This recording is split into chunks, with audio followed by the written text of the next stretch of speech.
पावलं पडली. नेत्र कटाक्षानं समस्त सृष्टीचं निरीक्षण वैकुंठीच्या नारायणानं केलं. वैष्णव भक्तांच्या मनात निर्माण झालेलं समाधान पाहिलं आणि खऱ्या अर्थानं माझं प्रीत खऱ्या अर्थानं वैकुंठीच्या नारायणानं राखल्याचा भास झाला. कारण माझं प्रीतच कसं आहे, नाहम वसामी वैकुंठे नाहम वसामी क्षीरसागरे नाहम वसामी योगिनां हृदयरो मद्भक्ता यत्र गायन्ति तत्र तिष्ठामि. मी वैकुंठी राहत नाही, मी क्षीरसागरी सुद्धा राहत नाही. योग्यांच्या हृदयातही माझं वास्तव्य नाही, तर जिथं माझे सोजवळ भक्त एकनिष्ठतेने माझी भक्ती करतात सदैव माझं वास्तव्य तिथं आहे.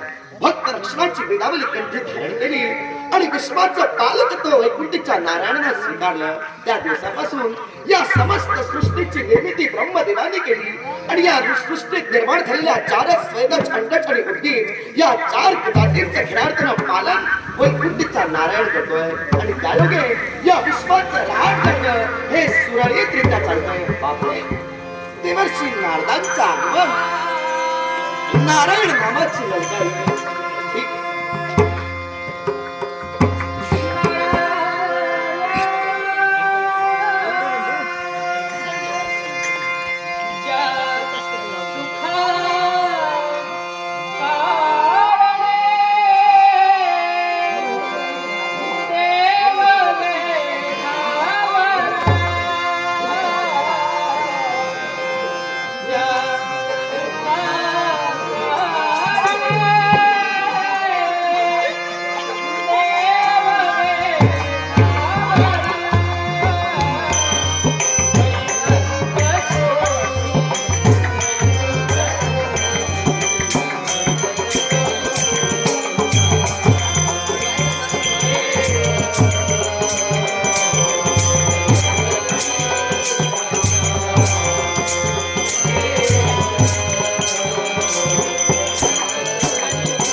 सज्जनांचा उद्धार आणि दुर्जनांचा संवार हे ब्रीद अंगीकारणाऱ्या प्रत्यक्षात ऋग्वेद जो कर्माशी निगडित आहे, हा ऋग्वेद सुद्धा आपल्या नावानं या विश्वात ऋचा निर्मित झाला. असं असताना श्री आणि महाविष्णूची भक्ती म्हणजे जणू आपला श्वास बाळगला आणि दक्ष शापायोगी त्रिभुवनात भ्रमंती ठेवला.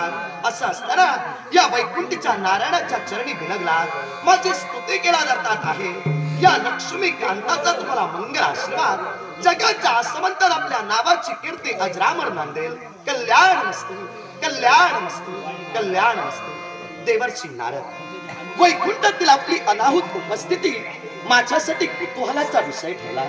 याच्या मुळाशी असणारं कारण दक्ष प्रजापतीचे 7 पुत्र आपण भक्ती मार्गाच्या दिशेने वळविला आणि त्यायोगे दक्षाने आपल्याला दिलेला शाप या विश्वात अवघ्या काही तुम्हाला स्थिरता मिळणार नाही आणि म्हणून दक्ष शापायोगे या विश्वात तुम्हाला थारा नाही त्रिभुवनात तुमची भ्रमंती असताना आज या वैकुंठी तुमची पावलं स्थिरावली येण्याचा उद्देश तरी मी काय सांगू इथे जो काय मी आलाय तो सहज नसून मुद्दाम आलाय मुद्दाम देवर्षी नारद सहज नसून मुद्दाम आपली पावलं या वैकुंठीच्या नारायणापर्यंत पडली कपट आणि कारस्थानांची एकरूपता जेव्हा या विश्वात साधली गेली त्यावेळी सृष्टीत नवे आदर्श प्रस्थापित झाले सृष्टीत नव्या वैष्णव लीला घेतल्या गेल्या असं असताना या विश्वातील खरे चोरच मुळी 2 आणि ते 2 चोर कोणते तर एक म्हणजे तुम्ही आणि दुसरा म्हणजे मी थोडक्यात कपट आणि कारस्थान मग सृष्टीत काय अशी वैष्णव लीला घडवायची आहे जेणेकरून मुद्दाम या नीच धामी तुम्हाला यावं लागलं मग सांग देवा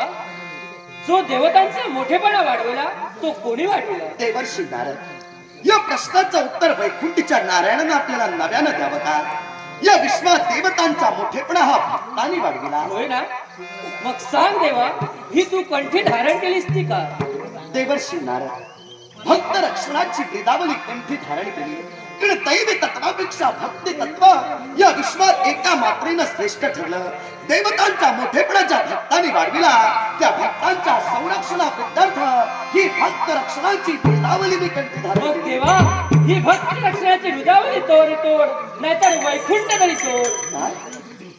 देवर्षी काय उतरला वैकुंठीचा नारायण आपल्या तत्वाला कुठं चुकतोय का वैकुंठीचा नारायण आपल्या ब्रिदापासून अनभिन्न होतोय काय भक्त रक्षणाची ब्रिदावली ज्या तत्वानं मी माझ्या कंठी धारण केली ती माझी ब्रिदावली तरी मी तोडावी न पेक्षा वैकुंठ सोडावं आपल्या मुखातील शब्द नेमके आपल्याला मला काय सूचित करायचं आहे हे देवा मृत्यूलोकाच्या ठिकाणी अंधकासूर नामक सैतान उन्मत्त होऊन सारी जनता विस्कळीत करतोय बस देवर्षी नारद आपल्या बोलण्याचं गांभीर्य ध्यानी आलं अंधकासूर उन्मत्त झालं आणि अंधकासुरानं माझ्या भोळ्या बाबड्या भक्तांना छळण्याचा जर का प्रयत्न केला असेल तरी भक्त लक्षणाची ब्रिदावली तोडण्यापेक्षा विश्वात नवा आदर्श रुजून सतेज कशी ठेवतोय हे प्रत्यक्षात तुम्हाला दाखवेल